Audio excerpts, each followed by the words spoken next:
המחדל הזה ייבדק עד תום. כולם יצטרכו לתת תשובות. גם אני.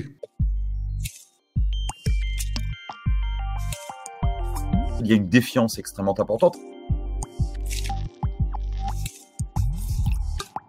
Premier point, cette défiance vis-à-vis du politique, vis-à-vis du gouvernement, de l'exécutif qui est en charge statutairement et presque philosophiquement d'assurer la sécurité de sa population, ça existe dans toute démocratie. Le deuxième point, c'est le gouvernement de manière plus générale. Celui qui s'est installé en décembre 2022, donc suite au scrutin du 1er novembre 2022, qui a vu une nouvelle fois le Likoud l'emporter avec donc à sa tête Netanyahou. Il a décidé de constituer un gouvernement à droite et à l'extrême droite en incluant, c'est assez classique, des partis sionistes religieux, mais aussi des partis ultra-orthodoxes. Sur le plan de la compétence en quelque sorte liée aux questions de paix et de guerre, avec le gigantesque pogrom du 7 octobre dernier, ce gouvernement est apparu comme totalement incompétent. Et dans un pays en guerre, et qui se perçoit comme tel, c'est absolument inexcusable. Troisième point, c'est la personnalité de Netanyahou elle-même. C'est quelqu'un qui a été perçu, et qui reste perçu d'ailleurs, depuis pratiquement sa prise de fonction en juin 1996, puis ensuite à partir de 2009, je le répète sans discontinuer, comme très bon sur le plan économique et technologique, ce qui n'est pas faux. Il est admis comme quelqu'un qui a réussi sur le plan diplomatique. Par ailleurs, il a un discours très nationaliste, matiné de mysticisme, on l'a encore vu il y a quelques jours, qui plaît beaucoup à une grande partie de la population, plutôt conservatrice ou ultra-conservatrice. Maintenant, le problème, c'est que depuis quelques années, il est poursuivi en justice sur plusieurs dossiers extrêmement graves. Et que, au fond, une grande partie de l'électorat considère que sa coalition, composée de gens à la fois extrémistes et incompétents, donc encore une fois, notamment sur les questions militaires, eh bien, il l'a composée parce que ce sont des gens qui ne lui poseront pas de problème. Et que cette coalition lui permet de rester, bien évidemment, au pouvoir coûte que coûte, pour ne pas perdre une forme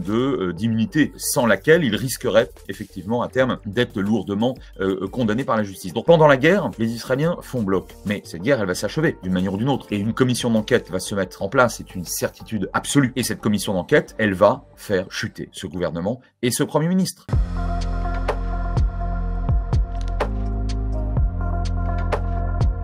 Par définition, les Israéliens font confiance dans leur armée, bon c'est l'armée du peuple, pratiquement tout le monde y est, dans leur état-major et, in fine, le temps de la guerre, encore une fois, je le répète, c'est important, dans le chef de l'exécutif, c'est-à-dire évidemment le Premier ministre. Donc pour l'instant, une majorité d'Israéliens, dans les quelques enquêtes d'opinion qui ont pu être publiées ces derniers jours, soutiennent majoritairement le gouvernement dans sa volonté donc d'éradiquer militairement le Hamas. Mais les Israéliens vous disent tous depuis 3 semaines qu'ils sont prêts à des sacrifices en termes de soldats, peut-être même en termes d'otages, capturés par le Hamas, à condition que ce soit la dernière. Or, personne ne peut garantir que ce sera la dernière et certainement pas un gouvernement discrédité comme celui de Netanyahou.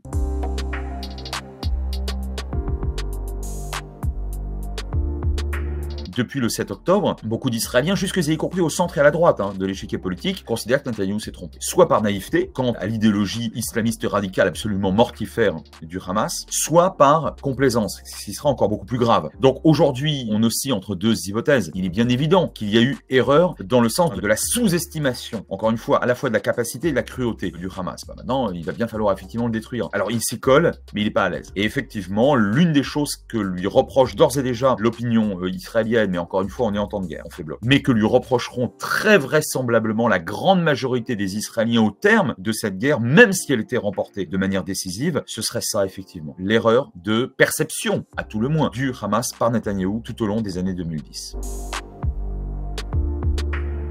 La réponse est non, c'est inimaginable. C'est inimaginable, ne serait-ce que d'un point de vue empirique. Je vous donnais l'expérience de Golda Meir, de Menachem Begin, on peut même évoquer 2006 avec Ehud Olmert, pour des faillites qui ont été infiniment moins graves que celles du 7 octobre dernier. Alors aujourd'hui, le Premier ministre, évidemment, il n'a pas le choix, c'est à lui, d'ailleurs démocratiquement et institutionnellement, statutairement, de mener cette guerre. Mais une commission d'enquête se mettra sur pied, et même si les Israéliens remportent de manière décisive cette guerre-là, de toute façon, cette commission d'enquête, elle va statuer sur les manquements et sur les erreurs.